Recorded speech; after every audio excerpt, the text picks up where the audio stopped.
How you doing? Sparky here from SparkyUOnline.com. Went out on a service call the other day, and I had to do a little bit of a add-in for a receptacle, and the family talked about upgrading their service, but they didn't want to spend a whole lot of money. So I got out there and I took a look at it, and first thing that I asked him is, I said, what year was this house built in? And he says, 1947. I said, well, I guess so.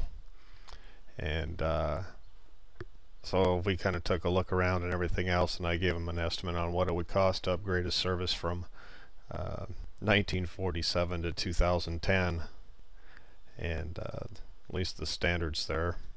And he said, well, he's just going to have to hold off for a while, so I ended up going out to the main service and installing a new circuit out there for him. But nonetheless, here's what a 250 volt 30 amp disconnect looks like for the sub feed to the interior panel of the home. And there you have it, 230 amp fuses, and of course you've got the cloth wiring in there. And I'm going to have to look this up and find out what type of insulation that is. But look at the terminal block on there. No protection. And this has been on this house since 1947. And obviously I didn't play with the disconnect. I just opened up the cover, and God knows how many years of paint are on this. But it's just got these little set screw terminals, kind of like some of the phone terminals or that you might see. But hey, at least they put plastic bushing on there, and then this goes up through into an old crimp style non-weatherproof. Of course, this whole disconnect and everything else is non-weatherproof as well, but this is what a 30 amp disconnect looked like back in 1937 or 47. And the next picture here I'll show you is the actual sub panel. So here's the sub panel inside the house, and it's probably only a maybe 1,000 square foot, if that much. I'm not really sure. But as I was crawling around in the attic, adding in my extra circuit there, like this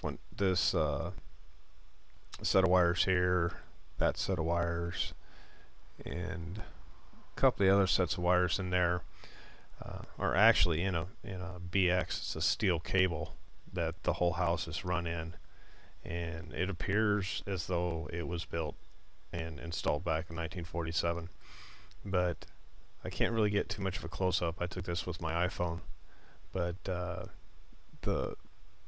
wire gauge there is it's supposed to be 14, but it sure looks like 16 to me. And you can see where somebody else had come in previous to me. I didn't do this. Somebody came in previously to me and just added in a 14-2 Romex for a ceiling fan that the previous customers wanted installed, or previous people wanted installed there. But anyway, so you got a 30 amp there, and you got 220 amps and 215 amps, and that one there, taking a look at it, doesn't look like the interior of it was removed, so to me I think that was a spare. But nonetheless, this is something from 1947. You're going to run into it, and when you do, take the high road and try and upsell them and get them into a new panel. My particular customers just weren't in a situation to spend the money right now, but they are making provisions for it for the future here, so I'll be doing an upgrade on this as well, and doing a interior sub panel, or I might go ahead and do an exterior all-in-one panel, just refeed everything, but they want me to rewire the whole house, and something I've never done before, especially a 1947 house with all plaster walls. So anyway, just something I ran into and thought I'd pass it along. Hope you guys are having a great day. Have a good weekend. Talk to you later. Sparky from Sparky.